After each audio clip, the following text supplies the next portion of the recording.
You better believe it, buddy. For today's episode of You Make It, We Mock It, we have another projectile made by the famous Evan Perry. This is a very large steel slug with a weight of almost 2 ounces. It's close enough that we can call it 2 ounces, in fact. And it's also quite long. It measures in at almost 1 5/8 inches, or about 42 millimeters in length. Now, since this projectile has a pretty large and deep hollow base, I filled it with a stick of just hot glue. I just chopped it off and stuck it in there. That will give us proper support so the entire wad won't get shoved up into that cavity. Now I'm going to load these into these nice new Boss 3-inch holes or shells that I just got from Ballistic Products. As far as a gas seal goes, we're going to keep it short using the X12X gas seal, a 1/4-inch thick cork wad, and we're going to set the black Mamba right on top of that. In order to get the right fit in the barrel and to prevent that steel slug from destroying the barrel, we're going to put this sabot around it. Now we call it a sabot, other people will call it a sabo, some people will call it a sabo, some people will call it a sabot. But it's amazing that one little word can have so many different pronunciations. We'll be using 30 grains of steel powder today, which should give us a velocity of around 1,200 feet per second. Let's get out and test them. Today we have a guest shooter named Joe from Bakersfield. Now I really didn't put him in front of the camera too much because a lot of our commenters are so critical of our guest shooters that they never want to come back again. Okay, I'm ready. Ooh. Ooh. That was substantially harder. Yeah.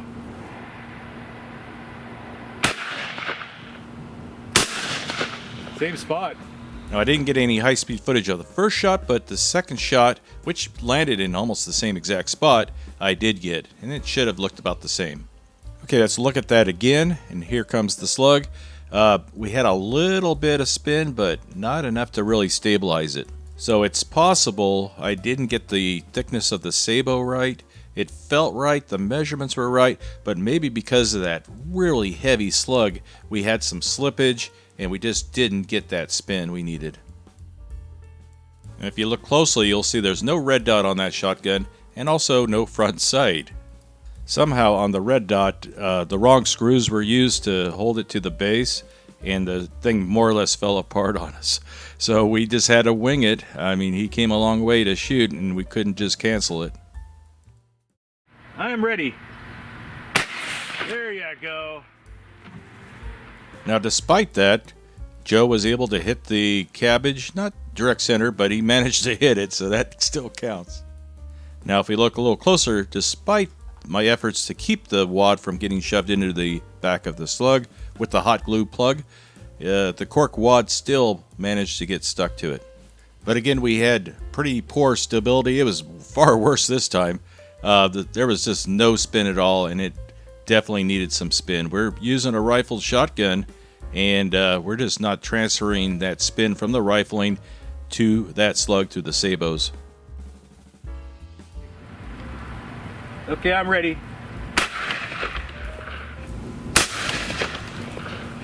Oh, we hit it. Sometimes things work out. Here comes the slug. We got spin and stability this time, and we also witnessed the world's luckiest fly right there. If he was just a millisecond faster, he would have been hit. Seemed like he wasn't even phased at all.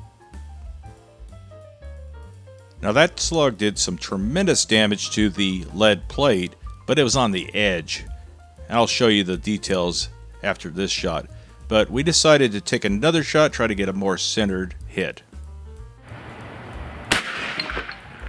Okay, that.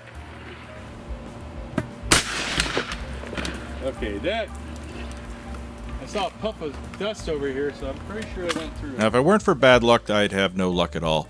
The projectile more or less hit a crater that was already there from a previous shot. Now, we did have a little bit of spin and a little bit stability, but the good news, at least it hit nose first. And it almost seemed like it hit just below that other crater.